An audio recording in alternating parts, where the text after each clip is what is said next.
புதுச்சேரி மாநிலத்தில் பெஞ்சல் புயல் மழை வெள்ளத்தால் பாதிக்கப்பட்ட மக்களுக்கு 5000 நிவாரணம் அறிவித்த முதலமைச்சருக்கு நன்றியை தெரிவித்துக் கொள்வதாக திரு ஜி. நேரு என்ற குப்புசாமி அவர்கள் தெரிவித்துள்ளார். இந்த புயல் மழை காலத்தில் வேலைக்கு செல்லாமல் இருந்த கூலி தொழிலாளர்களுக்கும் சிறு வியாபாரம் மற்றும் நடுத்தர குடும்பத்திற்கும் உகந்ததாக உள்ளது. ஆனால் இந்த புயல் மழை வெள்ளத்தால் பெருமளவு பாதிக்கப்பட்ட உடைமைகளையும் விலை மதிப்புமிக்க பொருட்களை இழந்த மக்களுக்கு இந்த நிவாரணம் போதுமானதாக இல்லை. எனது தொகுதியான உருளையன்பேட்டை தொகுதிக்கு நடுவே உப்பாறு வாய்க்கால் உள்ளது. புதுவை மற்றும் அண்டை மாநிலமான தமிழக பகுதியில் பெய்யும் மழைநீர் பெருவெள்ளமாக மாறி இந்த உப்பனாற்றின் வழியாகவே சென்று கடலில் கலக்கிறது.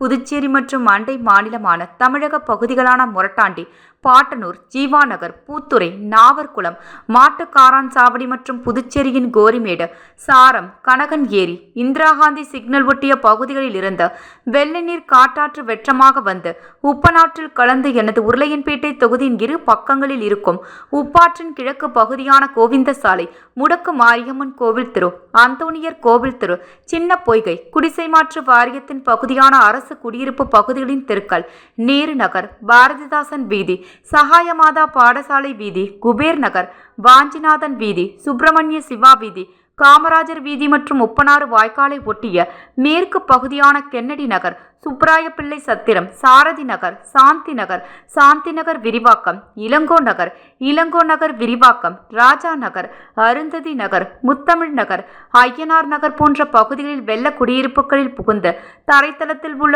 ஒவ்வொரு வீடுகளிலும் 5 அடி முதல் 7 அடி வரை வெள்ள நீர் குடியிருப்புகளை மூழ்கடித்து பொதுமக்களின் உயிருக்கும் உடைமைக்கும் பாதுகாப்பு ஏற்பட்டுள்ளது. இதனால் அவர்களின் வாழ்வாதாரம் சீர்குலைந்துள்ளது. இந்த புயலை மழை வெள்ளத்தால் மூழ்கி 2 பேர் இறந்துவிட்டார்கள்.